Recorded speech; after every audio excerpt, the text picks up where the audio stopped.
আগরতলার সবচেয়ে বড় সরস্বতী মায়ের দর্শন করে আসলাম সরস্বতী পুজোর দিনে। এর আগে আমরা আগরতলা গিয়েছিলাম, বড়মশাই তো গেল 18 তারিখে।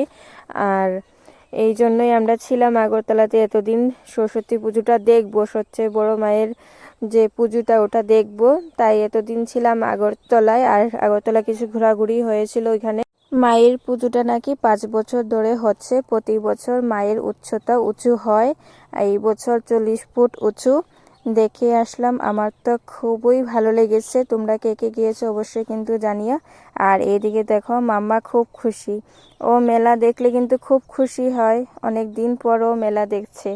ও মেলাতে যেতে খুবই ভালোবাসে, আর এসব চলতে তো ও খুবই খুবই ভালোবাসে।